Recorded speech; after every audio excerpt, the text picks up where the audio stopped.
E quanta complexidade e quanta engenharia pode ter aqui por trás da arquitetura cenográfica. É isso que a gente vai te mostrar agora.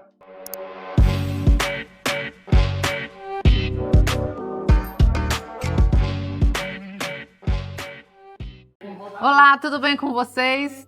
Estamos aqui diretamente de uma montagem, paramos tudo para preparar esse conteúdo para você. Mas claro, antes disso, não se esqueça de se inscrever no nosso canal, de ativar as notificações e, claro, deixe seu comentário, manda esse vídeo para o maior número de pessoas possível. Estamos aqui numa montagem em Brasília e a gente fez questão de vir aqui mostrar para vocês a complexidade do pensamento projetual dentro da arquitetura cenográfica.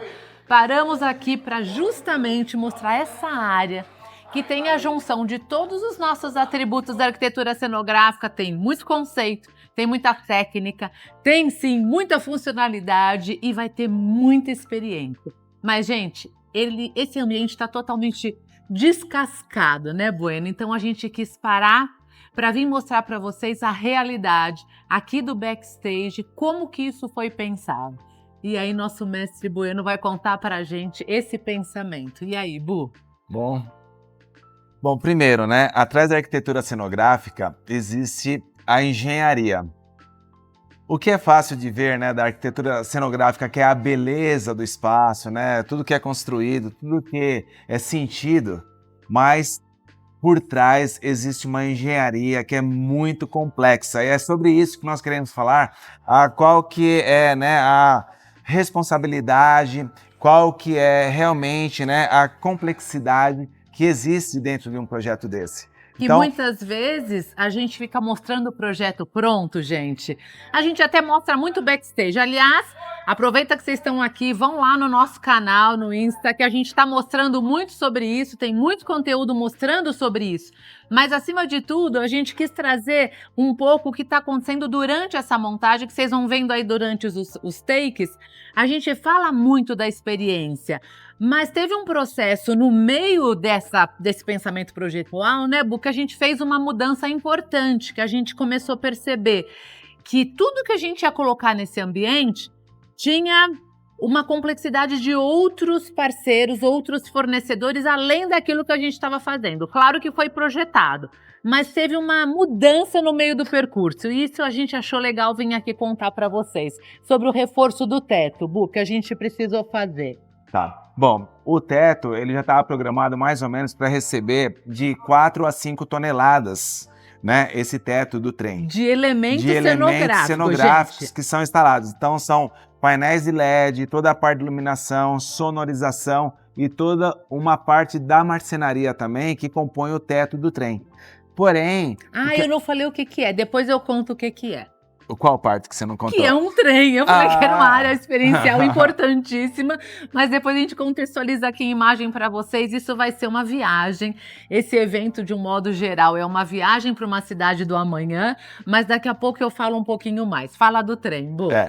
Então, e assim, a gente tem o conhecimento, né? Nós que somos os arquitetos, a gente que pensa o ambiente todo, nós que projetamos, a gente sempre pensa uma forma que seja prática para quê? Para todas as equipes que vão trabalhar junto conosco, que trabalham, né, com uma disponibilidade, com uma rapidez, com uma inteligência projetual. Sem sofrer, né, Bu? Sem sofrer. Que esse é o papel do projeto. Que daí tem os tempos e movimentos da própria montagem. É o que está acontecendo aqui agora, né? As empresas estão trabalhando tudo no seu tempo, esperando que a próxima entre embaixo para trabalhar.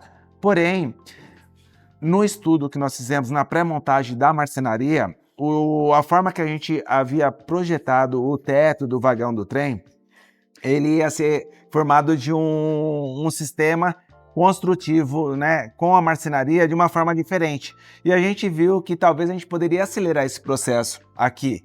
Então a gente mudou, né, isso tudo daí tem a ver com a logística também, porque a gente resolveu construir no teto umas longarinas, umas vigas, né, que são as janelas do teto do trem, de uma forma diferente. E daí a gente falou, bom, vamos consumir um pouco mais da logística, né, e trabalhar com umas peças de 10 metros de vão livre e construir como se fosse essas vigas, de uma forma diferente a gente consome na carga do transporte, dentro do caminhão. Porém, chegaria aqui pronto e a forma de instalação seria de uma forma mais rápida. Porém, daí isso aí mudou a forma de fixação e como seria a distribuição do peso no teto. Então é isso que a gente remodelou a estrutura do teto, que é sobre isso que nós estamos falando, para comportar a nova forma de colocação do teto, quando a marcenaria fosse trabalhar. Sempre a estrutura de box truss, que é o que a gente trabalha muito fortemente, é o que vocês estão vendo aqui, é o que vocês estão vendo nas imagens. A estrutura de box truss é sempre o nosso suporte para tudo que vem dentro, ou por cima, ou do lado, é sempre a estrutura. E o cálculo estrutural que sempre está permeando muito a engenharia, né, Bu? Exatamente. Então vocês vão ver, né, logo após que o teto a gente deixou preparado para quê? Para que recebesse, né, uma carga dos painéis de LED nas laterais, que, né, obviamente, a gente tem a distribuição da carga também nos painéis de LED, que são, né, os verticais, e a marcenaria ia entrar de uma forma que ela primeiro tentaria a parte central. Então a gente viu que a distribuição desse peso na montagem, a gente precisaria remodelar qual seria a forma da estrutural. Então a gente fez uma remodelação, colocando toda uma concentração de peso no centro, né, que era distribuído anteriormente. É importante que não tem pilar nesse centro, não pode, pilar. É um vão livre. Exatamente, e esse que é o desafio. E a gente, dessa forma, a gente sobrecarregou um pouco o peso da marcenaria. Então a gente precisou voltar nos cálculos estruturais e a gente refazer toda essa conta. Feita essa conta tudo, daí a gente criou novamente um novo Lego, né, estrutural de box, que são os cubos e as peças, né, de 1 metro, 2 metros, 3 metros, que a gente monta essa viga principal. E a gente verificou que a carga passou de 5 para 6 toneladas o teto. Então, a gente trouxe um sistema, né, de cabeamento, que a gente fala que são hastes, que a gente colocou com cintas, né? A gente não trabalhou, nesse caso, com cabo de aço. Porque o próprio peso do teto, a estrutura já comporta esse peso. Porque é uma estrutura autoportante, então ela está dimensionada para ter os pilares e está distribuída nesses pilares e nessas vigas.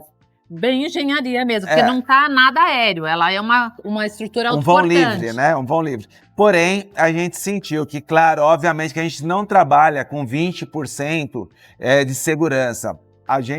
Nós da Bueno, a gente trabalha 50%, às vezes a gente até dobra a segurança, porque é para a gente realmente ter uma paz na montagem, a gente não encontrar nenhum problema técnico dessa forma. Então, a gente fez isso. Superdimensiona, né? Superdimensiona. Então, nós fizemos um sistema de estaiamento, né, com as cintas de 20 toneladas também, para a gente sustentar o centro, para que realmente o teto trabalhe como for, sem a gente ter, né, nada, nenhuma reflexão, uma flambagem no teto. Exatamente. Então foi esse o sistema que a gente desenvolveu aqui para a gente realmente segurar essa carga toda no teto. E aí talvez vocês vissem isso pronto, não teria condição de enxergar nada disso que a gente está contando. Então nossa ideia foi parar tudo, vamos gravar um vídeo, porque aqui tem muito detalhe para a gente poder ensinar, tem muito pensamento projetual. Tem muita coisa que vocês podem aprender aí desse lado, porque mostrar só o que vai ser lá dentro vai ser legal também, vocês vão ver, depois a gente coloca, mas essencialmente todo esse pensamento no processo. Então, existiu um projeto que não pode ter erro. Na pré-montagem que a gente fez lá em São Paulo, a gente foi detectando, a gente detectou o quanto a gente poderia agilizar essa montagem aqui para não trazer as peças fragmentadas, como o Bueno falou. A gente, sim, acabou tomando mais espaço dos caminhões, porque tem um deslocamento de logística aqui. Isso é até uma história para outro vídeo, mas a gente preferiu colocar realmente um pouco mais de carga, talvez em outros caminhões, liberar espaço num caminhão só para trazer essas longarinas prontas. Tá. Mas isso teve que ter essa mudança. Depois a gente pode até pôr aqui o projeto do Revit, que você mudou na hora da montagem para fazer esse estudo e colocar mais carga nesse teto. Então, tudo isso, gente, é pensado também no decorrer. Ah, mas mudou então o projeto? Sim, mudou. mudou principalmente durante a pré-montagem, né, Bueno? Para gerar facilidade aqui durante a montagem. Foi na pré para melhorar aqui, né? Em si, mudou o projeto, a parte estrutural, como é a fixação, né? Não o projeto em conceitual, si, então, sempre o conceito, né? Às vezes ele tem uma característica muito linda, mas a engenharia, né? Porque a gente vem falando de arquitetura cenográfica, mas por trás sempre tem a engenharia. Isso a gente nunca pode esquecer, né? Que a engenharia trabalha junto com a arquitetura. E nesse caso aqui, a engenharia é sempre pensada antes, né? Para atender às solicitações da arquitetura. Então, é isso que a gente sempre precisa ter muito atento, né? Porque hoje a gente até estava discutindo sobre o atributo técnica, se ele comporta esse pensamento engenhoso que tem aqui por trás. E a gente chegou a uma conclusão até de fazer esse vídeo, porque o atributo técnica, ele não se refere a isso. Ele vai muito na técnica, muito como habilidade, até como conhecimento um pouco mais aprofundado de algumas coisas, mas aqui é um pensamento muito mais de engenharia, por isso a gente até pensou em fazer essa demonstração, né, Bo? Exatamente. Esse atributo na arquitetura cenográfica, ele acaba abraçando muitas técnicas, até com nível de aprofundamento maior, mas aqui, exatamente nessa área, foi muito diferente com engenharia, né?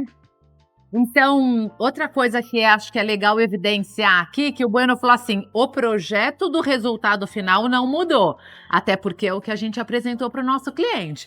Aqui é uma área, gente, que vai ser uma viagem dentro de um trem, que vai tirar as pessoas de uma estação onde eles chegam no credenciamento e levar até a cidade do amanhã, porque essa é a temática do nosso evento. E aí, esse espaço é uma viagem de trem cenográfica. Por isso, tantos painéis de LED, por isso, tantos elementos cenográficos que a gente mostra aqui para vocês nas imagens, mas essencialmente isso não, essa atmosfera e essa experiência, ela tem que dar resultado conforme o projeto foi mostrado para o cliente. E é isso que a gente está trabalhando aqui. Daqui a pouco a gente vai colocar a casca de tudo isso, todos os elementos, todas as texturas, sonorização, vento, um sub que vai fazer com que as pessoas se sintam na velocidade, tem muito elemento legal aí. Mas se a gente fizesse isso e mostrar pronto, vocês não teriam a oportunidade de ver essa engenhoca, backstage, né? esse o que é feito pensamento, por trás, né? Então, foi isso que a gente fez questão de parar tudo e vir aqui gravar e mostrar para vocês que é exatamente o nosso pensamento, é compartilhar ao máximo com todos vocês aquilo que realmente faz a diferença no projeto quando você vai entregar para o teu cliente. É muita solução junto com a estética, conceito e com a experiência, né, Bu? É isso. É isso? Para vocês que a gente fez. Então a gente se vê, deixa seu like, deixa seu comentário, faça suas perguntas, deixa aqui um comentário, de repente a gente até grava outro vídeo, a gente vai estar aqui durante muito tempo, mas acima de tudo se inscreva no nosso canal, acompanhe a gente lá nas nossas redes sociais da Arx, a gente mostra sempre muita coisa. E é para você, é por você. Arque-se você também. Tchau! Tchau!